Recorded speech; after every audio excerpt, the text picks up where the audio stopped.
Sharon here this week. I'm so glad you could join me. I want to tell you a little story about my vitamin D deficiency here. This is what I have been going through for quite a few months. Actually, it started happening several years back. I started having symptoms, but I paid no attention to it. One of the symptoms being total fatigue. Another symptom is that I was itching all over from head to toe, just itching. And I couldn't get the itching to stop unless I took a Zyrtec, to stop the itching. And that was every single day. I would have to take a Zyrtec so I wouldn't go into this itching and hive situation. A lot of blurred vision was coming up, and that was even after my cataracts. But I was kind of stumbling over some words. I was also getting brain farts, if you will. We all get them. This is all part of vitamin D deficiency. And I can keep going down the list. A number of these things kind of concerned me because it was out of my comfort zone. It was out of the ordinary for me to have these issues. So I was in to the derm. I love my dermatologist. And she said, you know what? She said, you've got a little spot in your head that's about the size maybe of a dime, but it looks kind of bald. So it looks like you might be losing some hair there. Me, enough hair for 10 people, and she tells me I got a little tiny bald spot in my head. I panicked. I don't want to lose all this thick hair I have. My hair is one of my calling cards, if not the calling card. So she said, you know what, I want to run some tests on vitamin D, D3 primarily, and I want some blood taken on your ferritin levels as well. So I actually went and did that, and they came back like, I wasn't even on the charts. My vitamin D was so diminished, I wasn't even showing up. So my ferritin levels were okay. I didn't really show anemia. I was average there.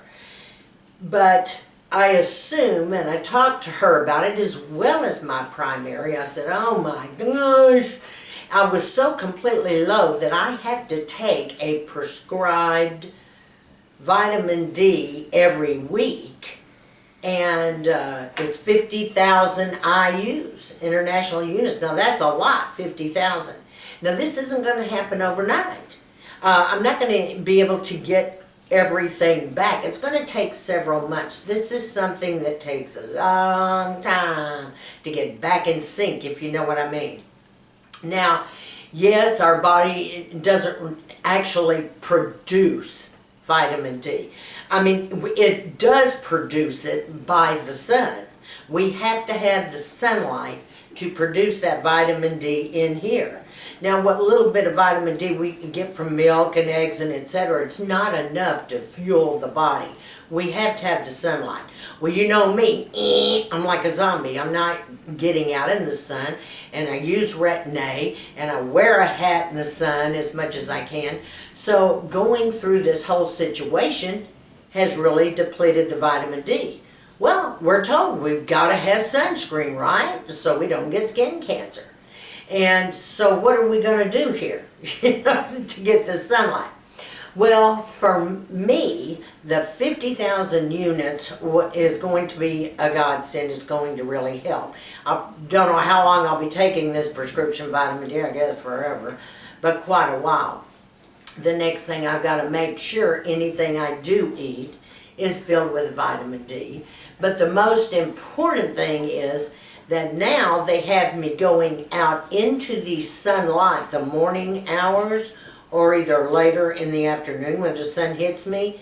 And I'm not to wear any makeup at that time, and be sure and expose my chest, my back, and my hands and arms to the sunlight for about 5 to 10 minutes. I'm to do this daily because I got to get some vitamin D back in. Hopefully that's not going to screw up my skin. The derm's going to stay on top of that. So we'll see what happens, okay, ladies? We'll see what happens. And even if I drop the amount of Retin A, it doesn't matter. Retin A is Retin A. You see what I mean? So anyway, for any of you that are going through issues of some of the things I've explained, just remember, you're not going to get the vitamin D that you need. Even taking a supplement, I always took just a regular supplement every day. And I take, high units, but it wasn't enough. And this is going to happen. And they told me that by the time you hit 50, it's over 3/4 of the women in their 50s are vitamin D deficient.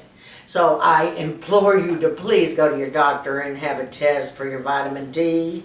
And while you're at it, check your ferritin levels, because this is so important. This is really serious. But I noticed too that it started affecting me and these are little kind of red flags that you're going to see. But I would be in front of an audience speaking like I always do, and I would say, I'm going, I've never done that before, what's going on? And then I even would have a brain fart and have to create something cute to work around it so nobody would notice that I was forgetting the words. I mean, this is the way I make my living, is through speaking. I can't have these issues come up. So with all of this, I noticed it was getting a little worse and I was repeating myself a little more, becoming redundant. So all of these things are either signs of dementia, which by the way, I even went and had all these memory tests done. Oh yes, 5 hours of memory tests, because not knowing exactly where I was with this. And the whole time I was vitamin D deficient. So I want you ladies to pay close attention to what I'm telling you. It's not going to kill you to go to the doctor and have a blood test run to make sure you're A-okay. You don't want to end up in a situation where you're just null and void of this vitamin, because it can create a lot of serious problems for you. So ladies, I just wanted to share that with you. This is short and sweet, but that's my story so far. It's being treated. We'll see how we do. I don't cherish the idea of coming home and taking off all my makeup, spending 5 to 10 minutes out in the sun, or either before I put it on in the morning, but you've got to do what you've got to do. The body's got to produce the vitamin D. So you take care of you, and do not hesitate to jump and run, not walk, if you know what I mean. Because I had no idea, and he said I'd probably had this problem for 3 years, possibly longer. And I was wondering why I was getting so tired too. So pay attention to these red flags I'm telling you, okay? Get out there and do something about it. Mwah! Of course, I love you. And I love all my new subbies. Thank you for joining me. I hope you're enjoying the videos. I hope you're having a blast. If you like this video, if you found it informative, give me a big thumbs up. If some of you have been diagnosed with this deficiency, please share with us down below your comments and what you're doing to help your situation along. Okay, I'd love to hear from you. Until next week, I want you to stay sassy, classy, and confident. Give me a big thumbs up.